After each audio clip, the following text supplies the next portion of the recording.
All right, we are going to go ahead and get started. Welcome to week 7. This is going to be management part 3, management of employees. As crazy as it is, there's going to be one more management section next week. As I continue to put more and more in based on the study manual and the feedback that I'm getting from folks, it just is what it is. I want to make sure that all of the topics are covered for you guys. And then after next week, we will jump back into the technology side. There might actually be a couple of smaller videos that I'm going to do on some topics just to make sure that you get all the materials before testing time. And then there was a little bit of a question that I have on the 6.1 study manual. In the last manual, there was a section on a whole bunch of things that is still on the body of knowledge, but it doesn't appear to be in the study manual anymore. So I just need to touch base with somebody from Nina and make sure that I'm giving you the correct information based off of the body of knowledge and the information that I have from the previous section. So with that, I just have to go over a couple of things that I go over every week, because it helps me when folks just stumble upon my videos on YouTube. So this section right here, if you're watching this video on management of the employee, we are currently live in the fall 2022 study group. This study group is going to go until September 30th. If you are stumbling upon this video and plan on taking the ENP exam in October of 2022 or early 2023, we have 2 options for you. So if you're taking it in October, go ahead and go to the website that you see there, onscenefirst.com/training/ /study ENP. But if you are finding this after September 30th and we're no longer in the live session, you can still watch the videos. They'll all be in the YouTube channel playlist.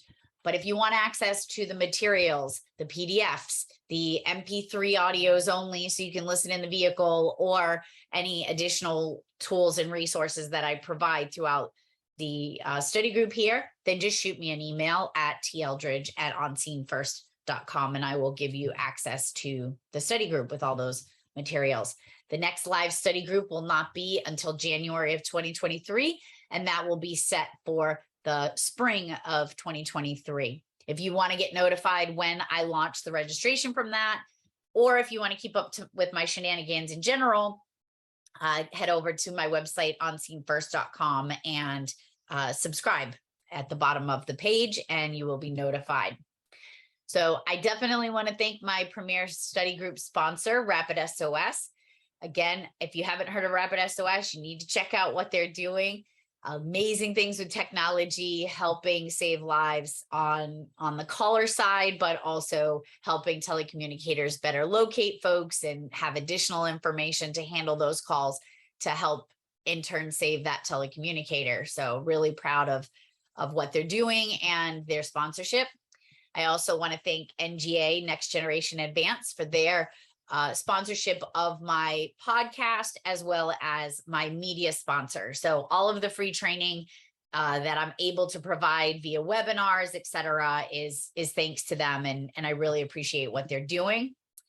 And then I have to first say thank you to my sponsorship, my scholarship sponsors. So Rapid SOS is included in that. NGA is also included in that. But I had 3 other companies step up and contribute sponsorships to my scholarship. I wanted to give back to the community. So folks that don't have agency support in their endeavor of leveling up their career path, these folks have all stepped up. So we have Prepared, which provides Prepared Live. If you haven't checked that out, please do. It is another amazing free technology that is able to be accessed through the Rapid SOS portal, but all you have to do is turn it on, and it has a whole bunch of amazing features. Responder Services Consulting, my dear friend Shinar Hayes runs this consulting. Has stepped up numerous times, and 911 Training Institute, those folks over there, Ryan and Jim and the whole team, provide a lot of mental health and wellness and peer support training. And I couldn't be more appreciative to those folks. Now, today's session is a little bit different. We are going to get into the topic at hand, but I have some scholarships to give away. Before yesterday, we were giving away 7, and I unexpectedly have the opportunity to give away 8. Now, full disclosure, it was my intention to email the folks that were not selected and explain that they were not selected. It's just too much has been going on over the last couple of days, and I didn't get a chance to get that email out. So I truly apologize. I did make notification to the folks that are recipients, and they have confirmed that they are going to be able to take the exam in this October section, as well as I reached out to their directors to confirm that they don't in fact support them financially for the ENP exam. And while I wanted to do things a little bit differently, this is the best I can do today. So I am now going to share with you who those scholarship winners are. Dun, da, da, da, da. There we go. So I want to say congratulations. We had over 40 applicants. A few of them didn't get in by the deadline, so unfortunately we were not able to include them in this round. So I know some of those folks are in the chat there, so, and I know they're on today, and I just want to say a huge congratulations to Jonathan Gentert, sorry if I butcher your name, from UNMC Department of Public Safety in Nebraska. Millicent Sansom in Sunnyvale Department of Public Safety in California. Carrie Stovall, Montgomery County Sheriff's Office in Arkansas. Yasmin Barnett, Osceola County Sheriff's Office in Florida. Shanna Brussel out of Nelson County E911 in Kentucky. Trey Mater, Florida Highway Patrol. Kevin Newberry, Des Moines County Communications in Iowa, and Jacqueline Vernon out of Newcastle ECC in Delaware. And I am sorry if I butchered your name. That's just something that's I'm not totally talented with, but I truly want to say congratulations. You guys, you put a lot of thought into explaining how important the ENP exam was to you and what it was going to mean for your career path. In addition, your directors, each one of them that sent back the message that they weren't able to financially support your endeavor here, 99% of them said that all of you were more than deserving of this award. So now with that said, you have to take the exam, and that means you have to get your butt in the book and study, because I can't wait to see the picture of you holding your ENP certificate. So again, thank you to my sponsors. I appreciate the patience in getting that information out, but it's the best I can do with the one-man band that I have here behind the scenes. So congratulations to all of you. If you were not one of the winners, that doesn't mean that you shouldn't still take the test. Please, if possible, take the exam. Hopefully you'll be able to support yourself in that endeavor. If not, come back in January. My goal is to have an additional 8, if not more, scholarships. With each one, we're giving away more and more. Last time it was 6, this time it was 8. And my goal is to continue to increase the number of scholarships. So if there's anybody out there that is on the commercial side that wants to contribute to supporting our folks in the ECCs, please reach out. So we're going to start with management of employees. As I mentioned before, we have an hour and a half, so to 2 to 3:30 Eastern Standard Time. Depending on how far we get, how many topics we're going to be able to cover, we may get out around 3, we may get out at 3:15, we may get out at 3:30, but either way, if you have to jump off, don't worry about jumping off, just jump, and you can get access to the recording that I will get out to you at some time by the end of the day on Monday. That is always my goal. But yeah, so we got a lot to go over today, and let's go. So the first and single most important component of the emergency response system is the human being. If you have listened to me speak at any junction in my career over the last 5 or 6 years publicly, I have talked about the importance of bringing the human factor back into the 911 center. Roxy Van Gundy said it the best in one of our little online sessions that we had. We have to bring human back. Jim Marshall referred to the human piece as being the piece of architecture in the center that is of the utmost importance, and he couldn't be more accurate. So in a general overview from our study guide and the topics that we need to go over, whenever we're making major decisions in the center, it is extremely important to include the entire team in those major decision making. I know there were times that I made decisions in a silo, and we shouldn't be doing that. Getting the feedback and input, and you're going to hear this in a couple of different places as well. One of the biggest mistakes that our PSAP directors can make is whenever they're making a policy change or purchasing a major big ticket item, they don't include the telecommunicator. I remember when we were moving from our smaller area in the fire station to the police station in the communication center, and I walked in the door and saw built-in desks that were not adjustable, and I was super bummed out because we weren't allowed to be in the process, that nobody in the communication center was really allowed to be in that process of creating an environment that's going to be conducive to us working, in a healthy, comfortable way. So according to the personnel management practices by American Management Association, it is not just a salary that makes people happy. It's not about the money in most cases. While that's a piece of it, and sometimes it's a significant piece, it's not the piece that our folks are really concerned with. It's what is being offered, whether are they getting adequate training? Is there job growth potential, which we'll talk a little bit more about in a second. What does their environment look like? What do their hours look like? These things are just as important. And when there is a lack of attention to these things, it can create an extremely negative environment. What we also know is that employees may not actually stay in environments where the hours are horrible and the people are toxic. That's a no-brainer, but yet we still are finding ourselves in these places, right? So the advancement opportunities. A lack of advancement opportunities may force personnel to seek possibilities elsewhere. I always refer back to my center when I talk about things.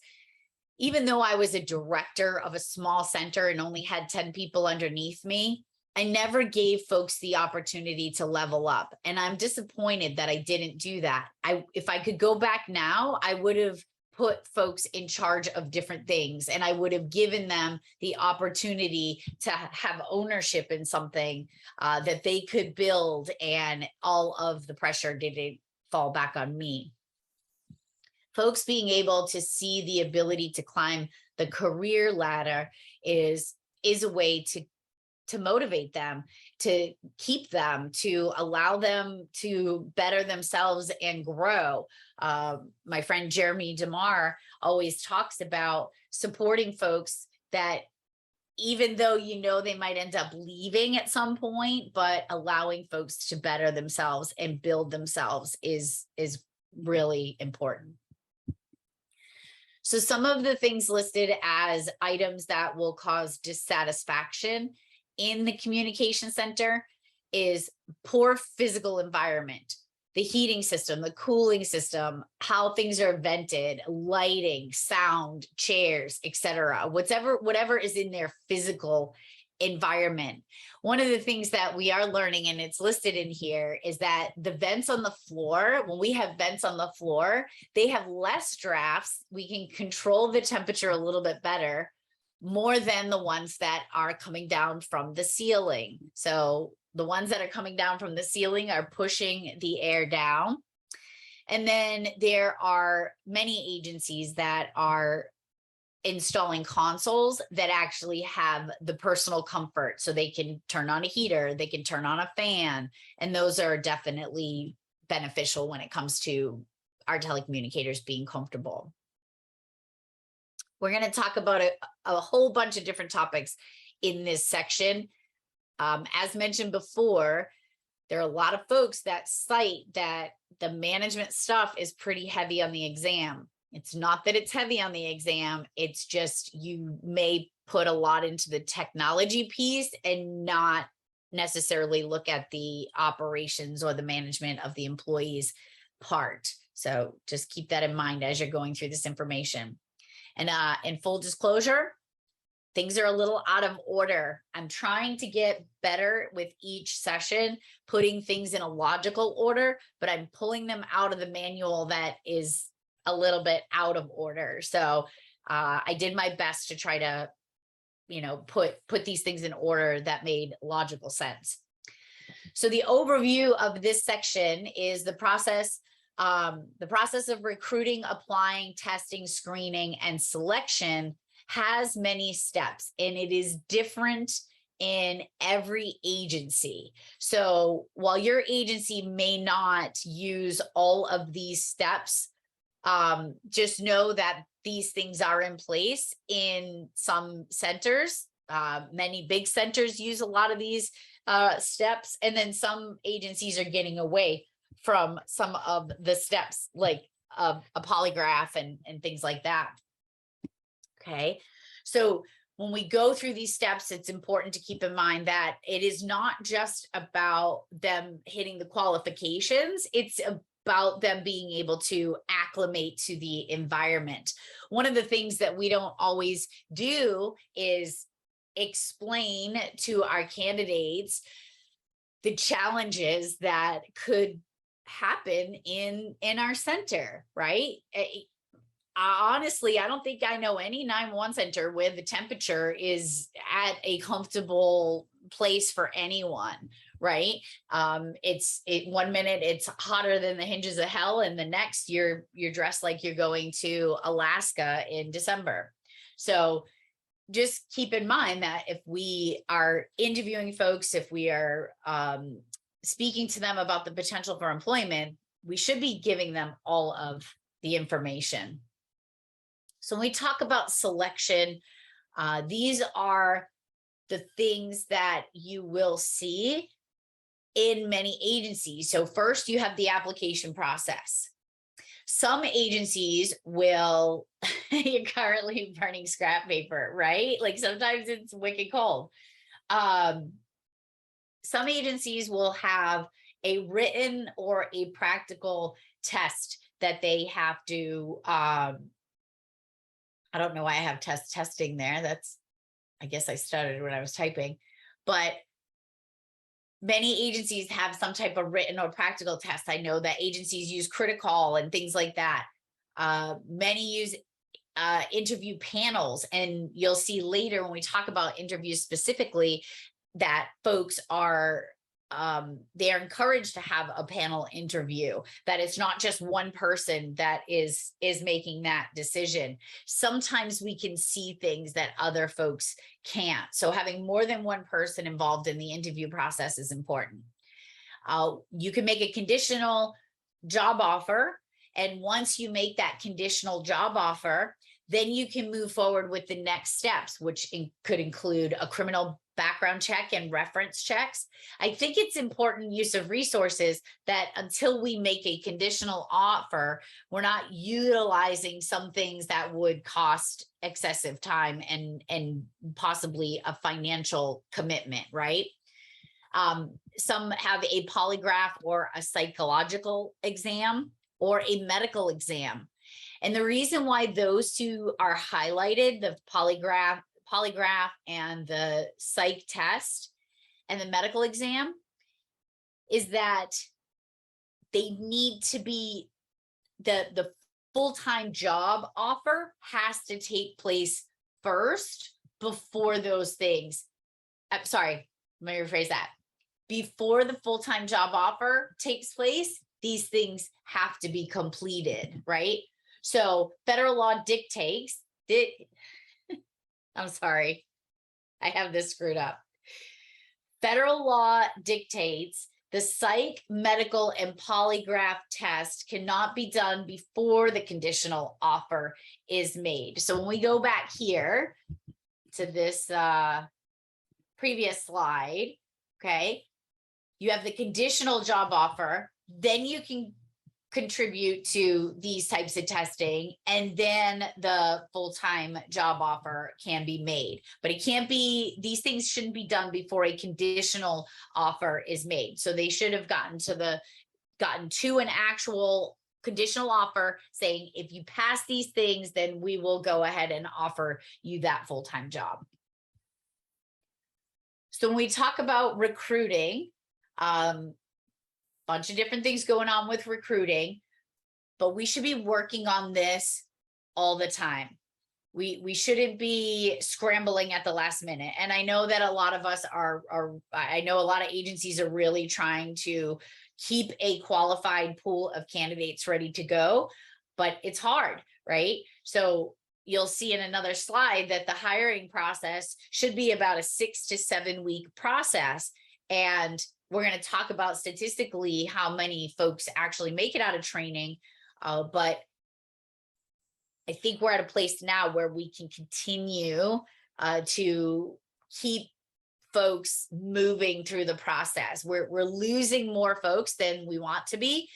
So keeping that pool of candidates ready is important. The process should be planned and focused, and we'll talk a little bit more about that.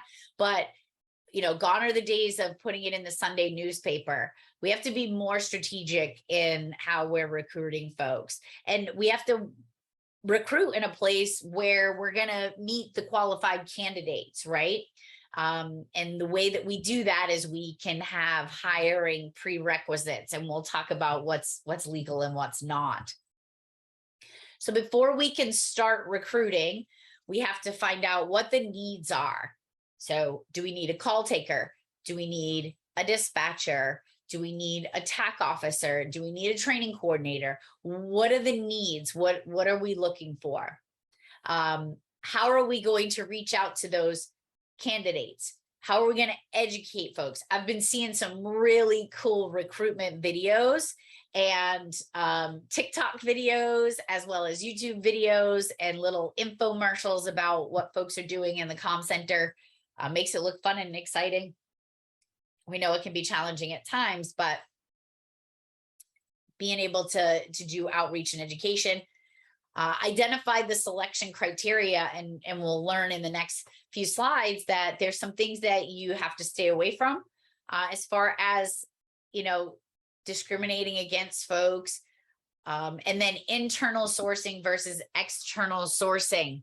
If you're in a position of leadership with a title and you're part of the hiring and recruiting process, you need to know, are there rules in place that you have to hire from within, or that you have to post it for a certain period within your agency, or is it something that you can post outside simultaneously? So internal sourcing versus external sourcing. Are there qualified candidates internally? Where I was, we had to post it.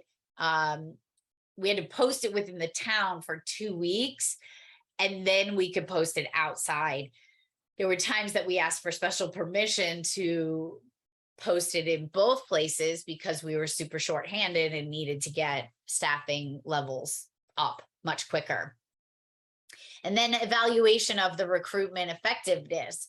You know, a lot of times we don't look back on what we did to get where we are. And folks are finding that if we were to evaluate the process and identify how many folks were we keeping and retaining, and as to where we got them from, right? So if I did put an ad in the newspaper and we got 5 candidates and 4 of them left, versus going to a criminal justice program fair at a college where we hired 5 people and 4 of them stayed, right? So evaluating your recruitment effectiveness is important. As far as the hiring practices and procedures, as we mentioned, we're moving away from the newspaper ads. It's more specifically pointed towards certain groups of people. And maybe that is college campuses or education fairs, etc. But the important thing that you have to keep in mind is that your prerequisites, whatever they are, they have to be valid and they have to be legal. Okay, we cannot discriminate based on certain things, and we'll talk about those in a second. The general hiring process, according to the study guide, should be between 6 and 7 weeks. That's crazy, right? So I know that we have a lot more that has to take place, and sometimes that time frame is out of our control. So, but generally speaking, 6 to 7 weeks. There are different testing categories. And I do remember an exam question on this. I don't remember to what extent it was, but I do remember it being on the testing categories. So as you can see there in bold are the separate categories. So cognitive skills, oral and written, comprehension, and retention. One of the things that I did in my agency is whenever I would have an initial conversation with someone, I had a big paragraph that I would read. And in that paragraph, I would put a lot of details. And it was a scenario, and it was a made up scenario about a motor vehicle accident that happened at 8:10 in the morning, just after school started. It was snowing. We received multiple calls from folks wondering if there was school today. The tree took down a pole. I mean, the car accident took down a pole. Several people were calling to find out when the power would be back on. And I just added like a boatload of details about this particular incident. And at the end, I identified that the 10-year-old that was in the accident did not make it. And the EMTs called me from the hospital to get their times for on the air and at the scene and all that stuff. And they shared that with me. And I just simply asked the question, would you come back the next day? And more often than not, they answer yes. But I'm a little sneaky because at the end of the interview, I asked them one more question. Once we've had this long conversation and we've done all our questions, I would reiterate to them that I read them a scenario at the beginning of the interview, and I asked them to recall as many details as they possibly could about the incident. And while it didn't really have a lot of gauge, it helped me in seeing if folks were listening and paying attention and could recall information quickly. It worked, but it checked their cognitive skills as well. Their physical abilities via typing tests, sensory and perceptual, whether visual or audibly testing, interactive and social, behavior flexibility. You know, there's a lot you can see from someone if you put them in a situation where they have to do something that is maybe timed, or they have to work with somebody else. You can see a lot from somebody there. Technical and mechanical operation of equipment, simply sending a fax. Ever thought of having somebody send a fax? Give them a phone number. This is a test fax. Give them a fax machine, see if they can figure out even just simple tasks like that. Clerical, typing speed, spelling and grammar and literacy. And then psychomotor, your physical mobility around the communication center. You know, do you have any accessibility requirements that need to be made? The things that the agency must know before they go into this process is what is going to be the minimum education requirement. Most agencies, high school diploma or a GED. Are you going to provide drug screening? And a lot of these things need to be going through your human resources department. We can't just pick and choose when it comes to these types of things, and you do need to be careful. Background investigations, fingerprint checking, age requirements. You can set a minimum age requirement. You could probably even set a maximum age requirement, but these things need to be set in place long before the interview process. But at least minimum, you are able to set a minimum age requirement. And then pre-screening, psych evaluations, personality testing. I'm a huge fan of the DISC human behavior model and doing testing on folks to see who they are and where their strengths and where their blind spots might be. But the important part is these tests must be valid and credible. I have to laugh. There is a quiz right there on the screen. What kind of potato are you? I mean, obviously I'm a sweet potato. Just kidding. But any type of test that is done for pre-employment has to be valid and it has to be credible. And if it's any type of psychological or medical testing, a professional should be handling that situation. What questions are illegal? I saw this on the exam. There was one of the questions here that I recall seeing.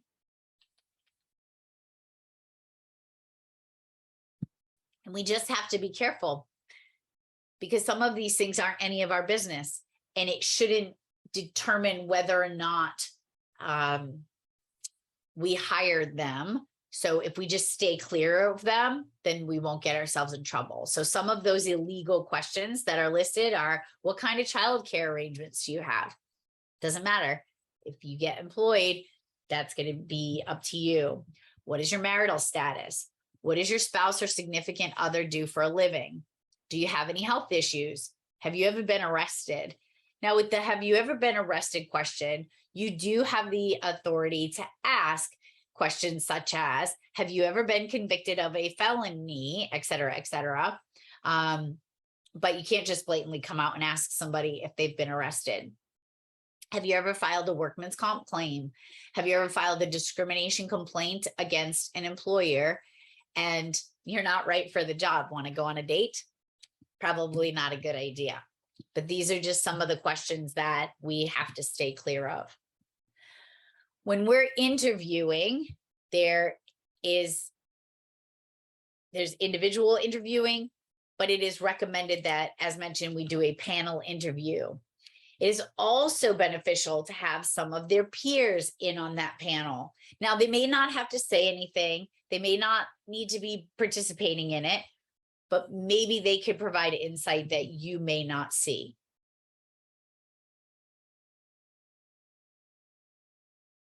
How to access the Emergency Response Data Platform. Any public safety agency can access life-saving emergency data through the RapidSOS Emergency Response Data Platform. There are two ways of doing so.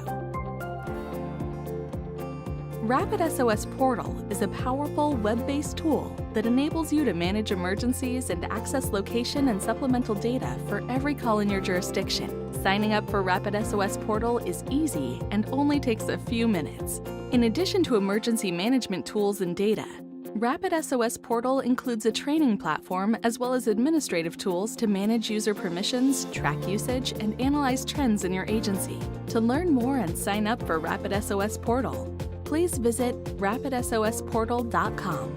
RapidSOS also integrates with every major CAD, CPE, mapping, or other public safety softwares. With an integration, you can receive RapidSOS data through your existing workflow, and you won't need any additional screens, tabs, or windows. To learn more about integrations, visit rapidsos.com/public-safety-partners.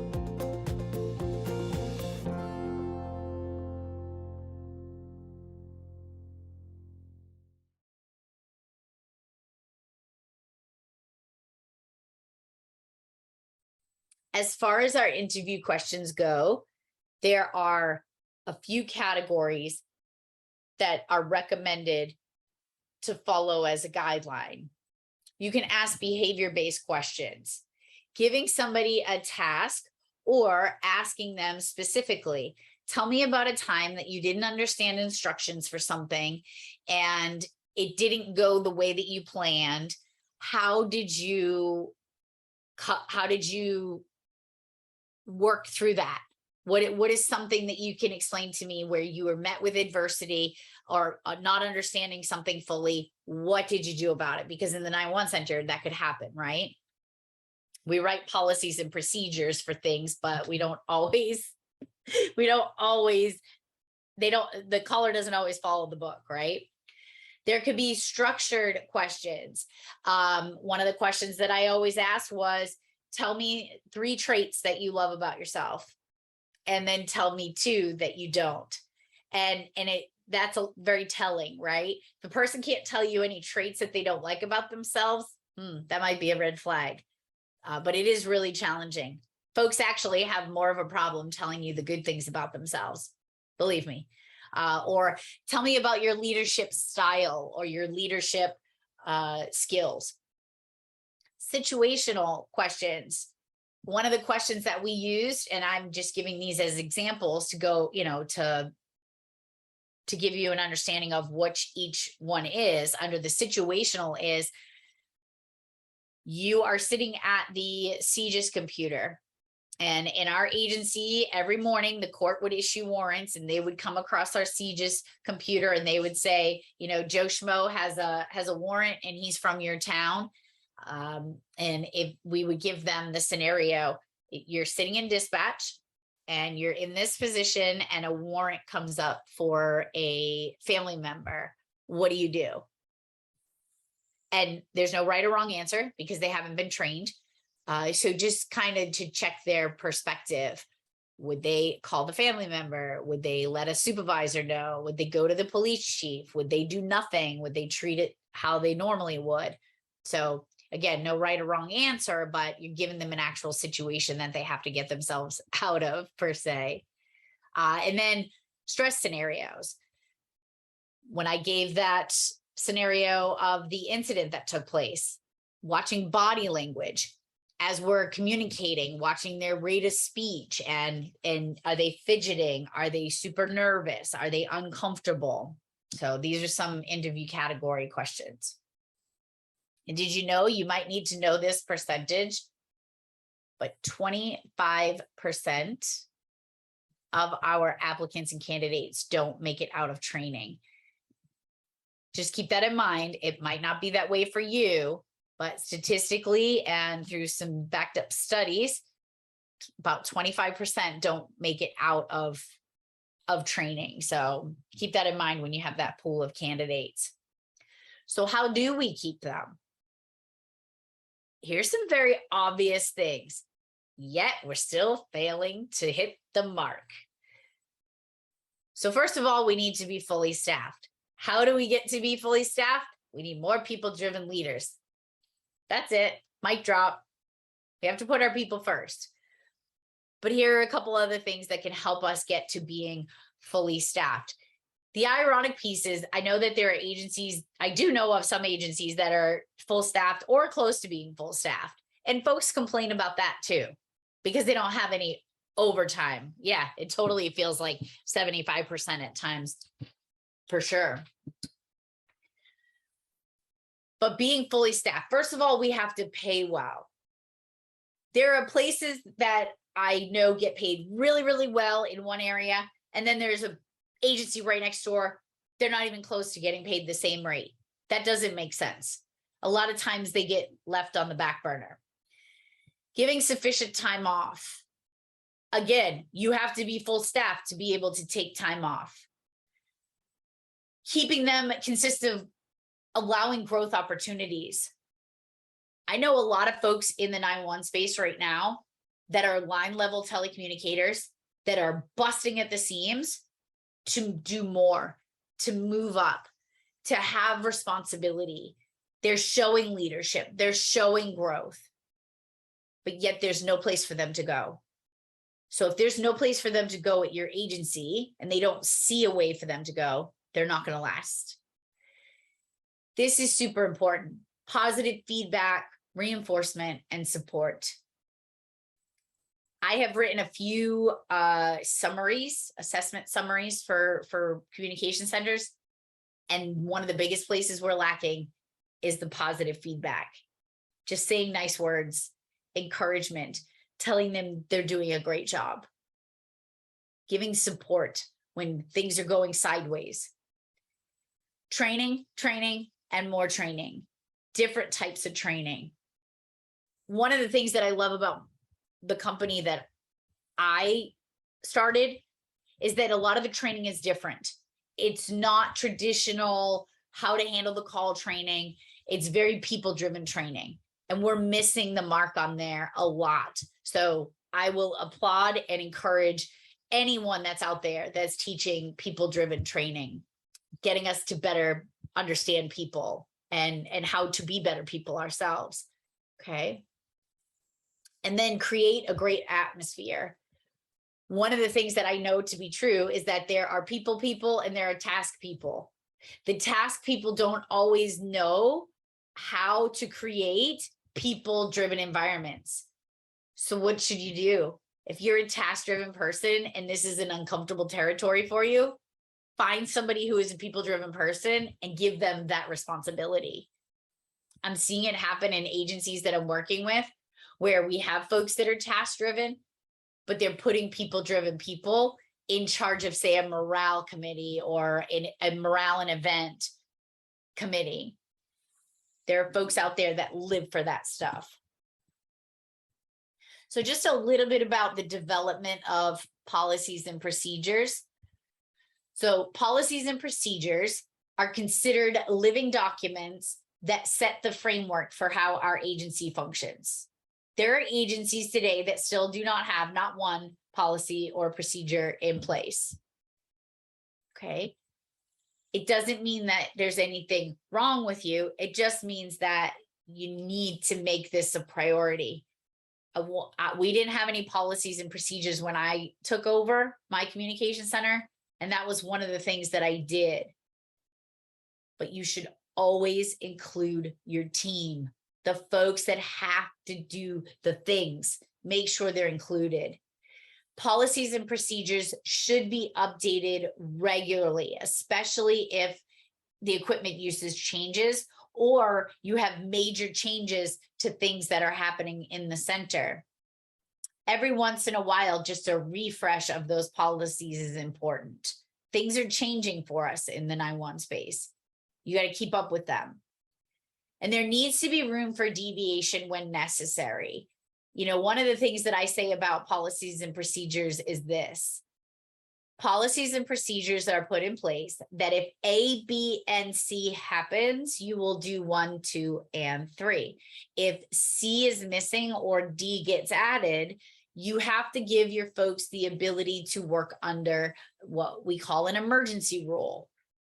They have to be able to deviate within reason. And if they can justify and document the reason why, that should be looked at without, you know, penalty or punishment in certain situations.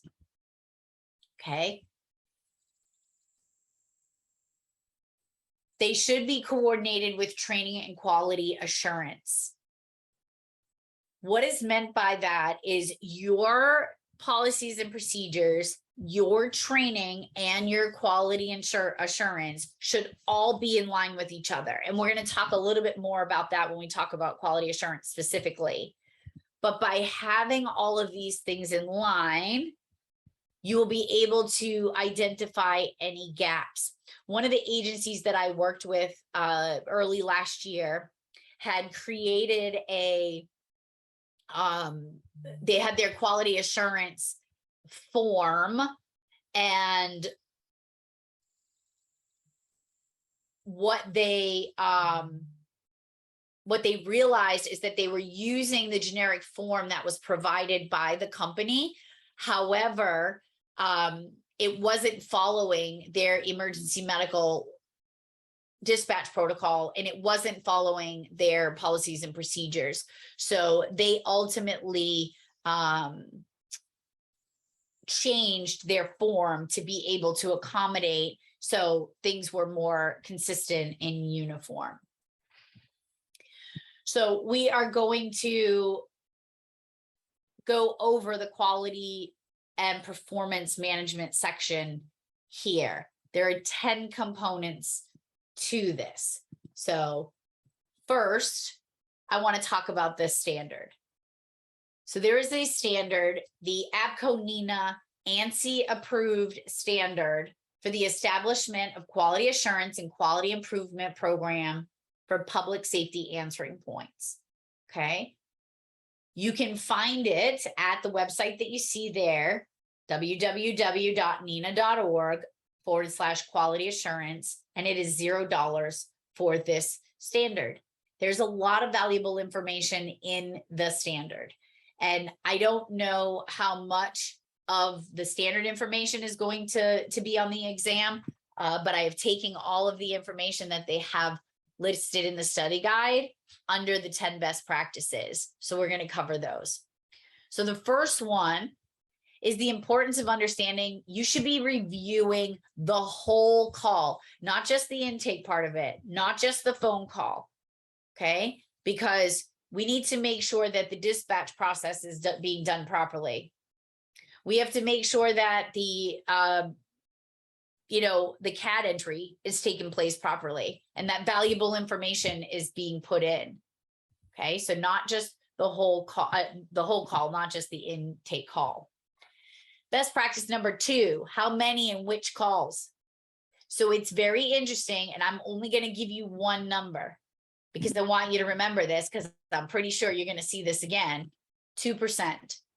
2% of all calls, and that means the whole call. Okay. One of the companies has a different number for how many calls should be QA'd. That's specific to that product, but as a whole, the standard says 2%. So I'm not going to give you another number because I don't want to confuse you. But what I do want you to know is, as I'm saying 2%, if you are using another product that is giving a different number, just know that the standard says 2%. And which calls? Random calls for the most part. In addition to time life critical calls, the high priority calls, those calls should be also assessed.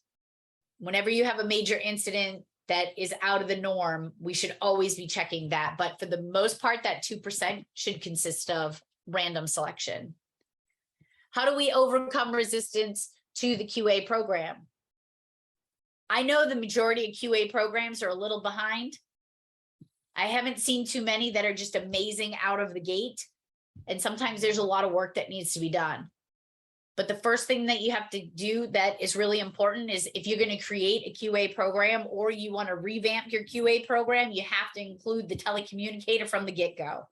You need to get their input and value and understanding of what's going on. What that telecommunicator needs to know is this: how they will be monitored. So that means we are going to listen to 3 of your calls a month, or whatever it is that you guys come up with. So how will it be monitored? What will they be measured on?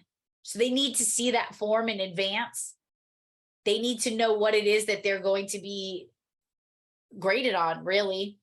How the evaluations will be conducted, who will be doing them, how often will they be doing them, what is the data going to be used for? And what I mean by that is, they need to know, is my evaluation going to be contingent on my scores here? And is that going to be attached to a pay raise? They have to know that information up front. And then why does it matter? You know, quality assurance, a lot of folks think it's about catching them doing it wrong, when in reality, it's catching them doing it right. The more you do quality assurance, the more they learn, the better they get, the less mistakes they make. The less mistakes they make, the less management has to micromanage. The less micromanaging, the happier the employees. It's that simple. Shanna, we are in the process of creating our QA program. I've suggested that we hand out the form in November, start a soft QA in December, and January hit the ground running. I love that. I love giving them a heads up and making sure, and I hope this is valuable to you in understanding that, you know, the QA forms should be given to their folks. It should follow the order of the policies and procedure. It should follow the order of the protocol at hand, for sure. And easing into it is great. And this is going to be really important for you too, is it's got to be positive right out of the gate. You have to be, to get it together. Awesome. It has to be positive at first. There might be little things here and there that need to be fixed. Yes, obviously correct major things. But if you want to get buy-in to a new program, and you look at your agency, right? You're just putting in this QA program. We're here today. You're building it from scratch. This is something new for a lot of agencies. So taking the information that's in the standard and the best practices and learning here is really important. Doing the positive thing first. These folks can't be afraid of coming in. One of the things that I was taught when I did a 360 for my agency before I left, and I've talked about this before, is a couple of my folks said that there could have been more positive reinforcement. And while I thought that I did a lot of positive reinforcement, when I look back, there was a lot of micromanaging and nitpicking over the stupidest things. I wish now I could go back and just make as much positive as possible. Make the conscious effort to be more positive. And then I know that these pictures may not make a lot of sense when I say being objective versus subjective in a QA program, but are you thinking with your brain and being logical, or are you thinking with your heart and feelings and emotion? When you're providing feedback, it should be with your brain and logical, yes and no's, not, I think you could have, I feel that you could have, because when we're feeling, it is subjective. When we are being logical, it is objective, okay? And then when we're setting up the forms, these are a few things that we need to know about setting up the forms. So one, the forms should align with our SOPs. We've said that before. They should address the whole call and focus on 3 areas. Now, when you look at your form, if you're going to be assessing all 3 areas, you might have to have a different form for different people, especially if you have an agency that has, has a call taker and a dispatcher.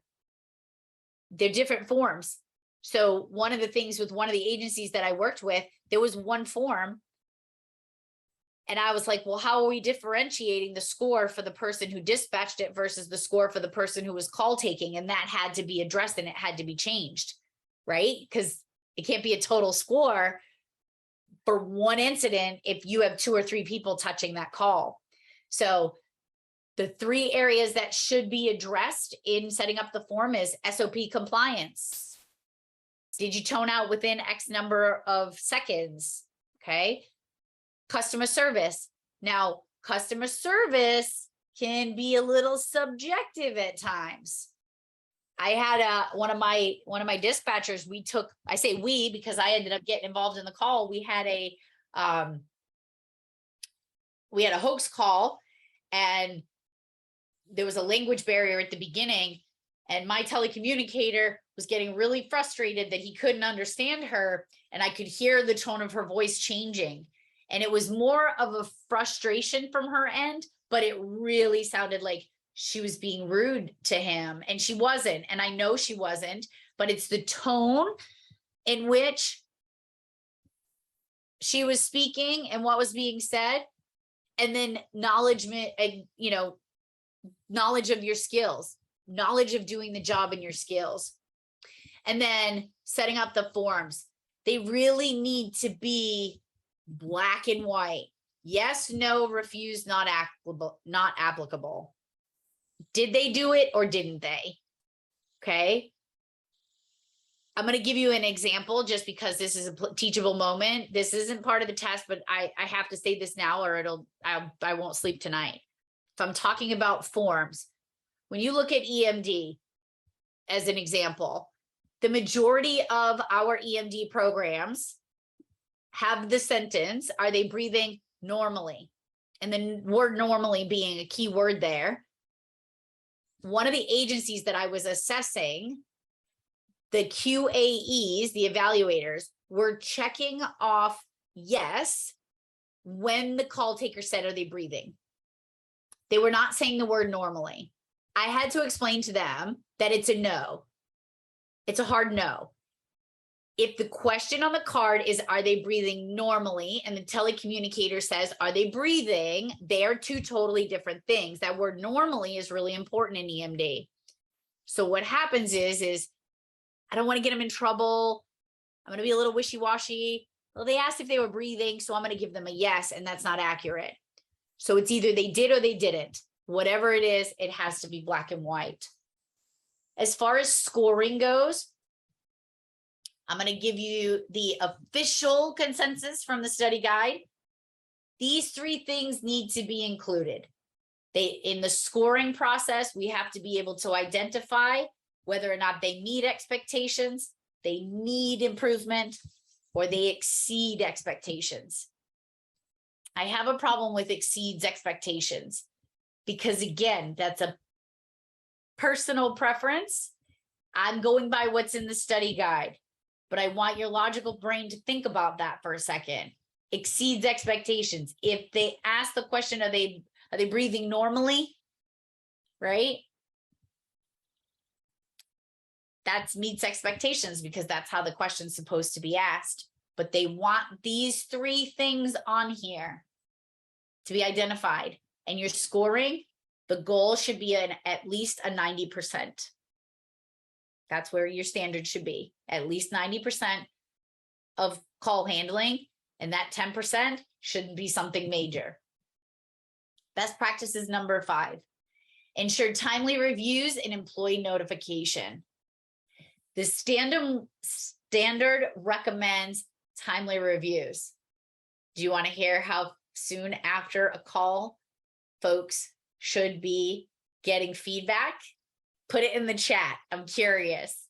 How many days do you think the standard says for feedback? Let's be a little within a week, less than 2.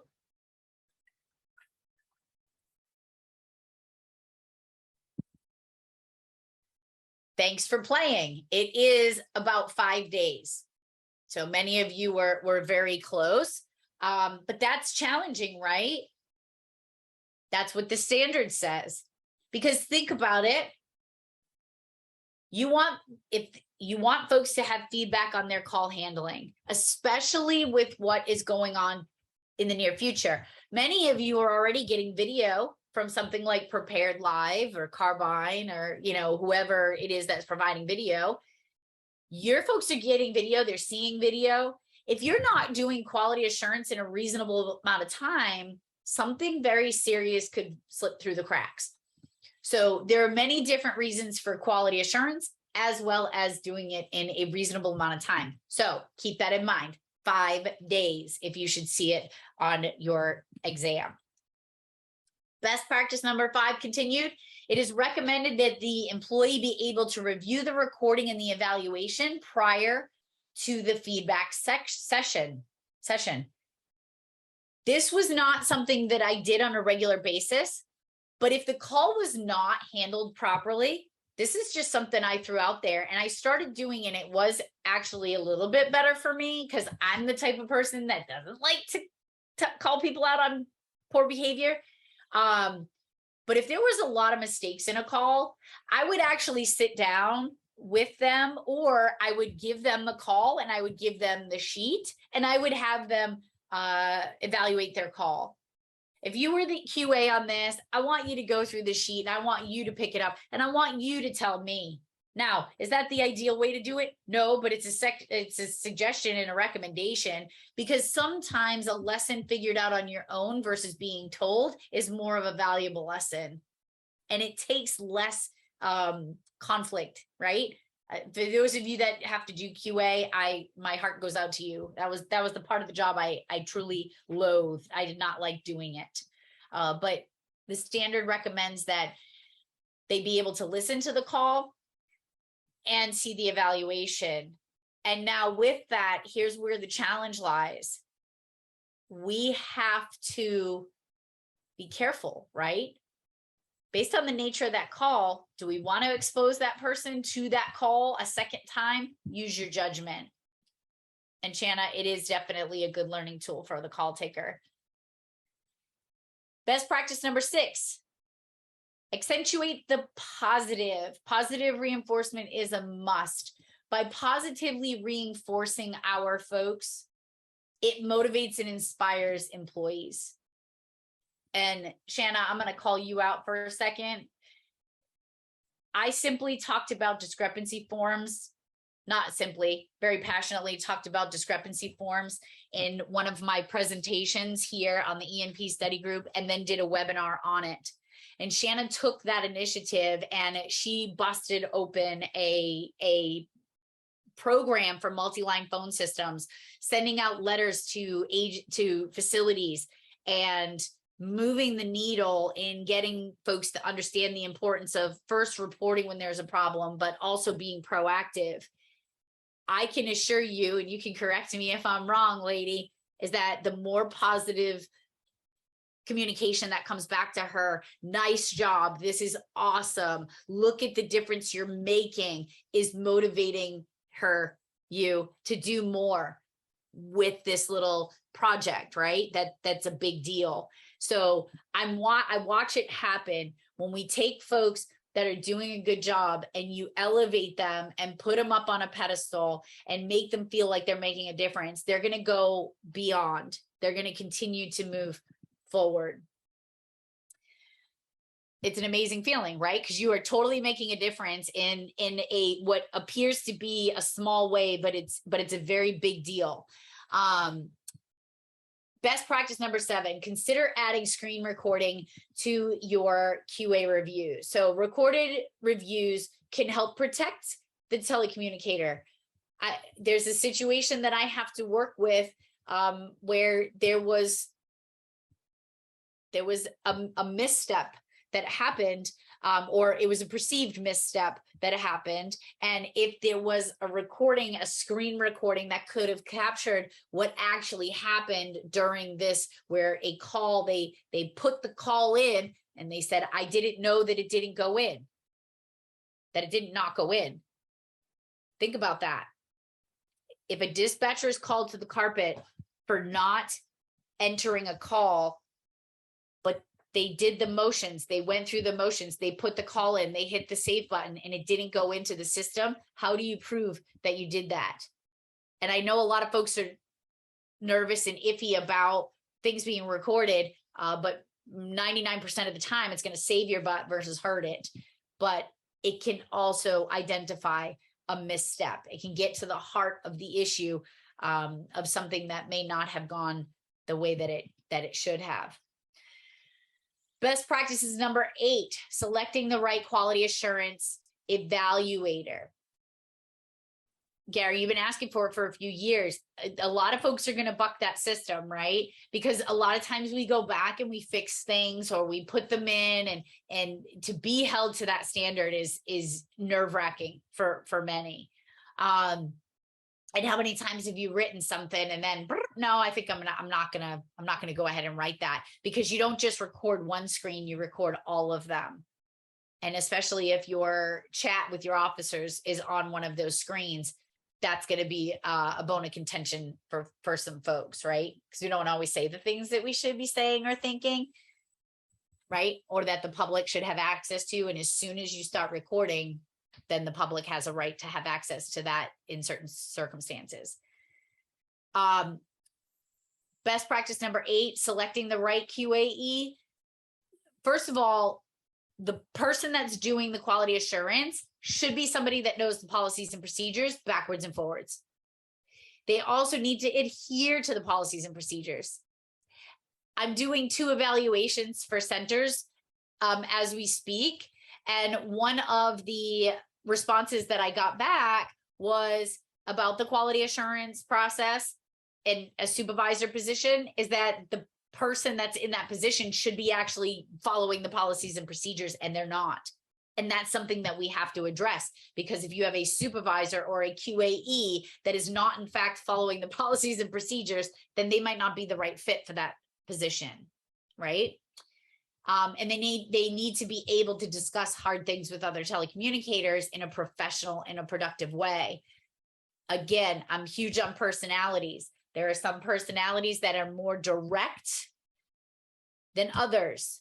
And sometimes we put folks in a position where they can tend to come off a little abrasive and rough around the edges. And if you're going to have somebody as a quality assurance evaluator, you want them to be able to do the policies and procedures properly. You want them to be able to follow those policies and procedures, but you also want them to be able to provide positive, constructive feedback to telecommunicators.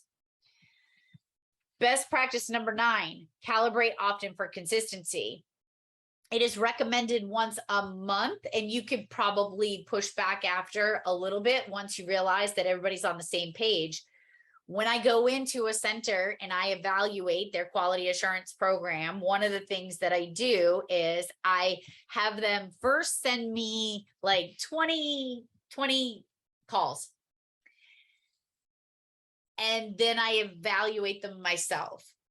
Then I ask for the evaluation from the evaluator. And then we pick a handful of calls where all the evaluators will evaluate the same call, and we'll match them up and see where folks are. By doing that, we can make sure that we're all on the same page. And like I said, in one of the agencies that I worked with last year, that's where we identified that folks were saying yes to address verification. So the verified address, when in fact they said they were saying yes, when in fact they didn't ask for the jurisdiction. So the caller would say, I'm at 123 Main Street. And they'd say something like, okay, just to confirm, that's 123 Main Street, or could you confirm again for validation? And they'd say 123 Main Street, but they weren't validating what jurisdiction they were in, what town or city. That shouldn't be a yes. So once we get all on the same page, that's what calibration does, is more than one person assessing and then looking at them all as a whole. And then best practices number 10, let the technology work for you. Now, this is a little scary, but it is listed there that there are quality assurance technology products that are hitting the space that are, being able to be utilized, where artificial intelligence can be used to determine whether or not folks are doing what they're supposed to be doing. And there's software that can help with that. So that's one of the 10 best practices that folks are seeing out there. So that's what I have for you today. As I mentioned, next week we are going to finish up the last section. I have to just confirm some stuff with Nina as to determining. It looks like some things were removed from the study manual. I don't know if that was accidental or intentional, but I want to match it up with the body of knowledge. If anyone has any questions, my email is there. Don't forget about the podcast and the private Facebook group down there on the bottom. And again, I just want to say congratulations to all of the ENP exam scholarship winners. I will be reaching out to you guys as a group in the near future with your code to register. If you did not win one of them and you are still going to take the exam, your deadline to register for the October exam is September 2nd. So make sure you get that in as soon as possible. And until next time, friends, stay safe, stay strong, and stay here. We need you.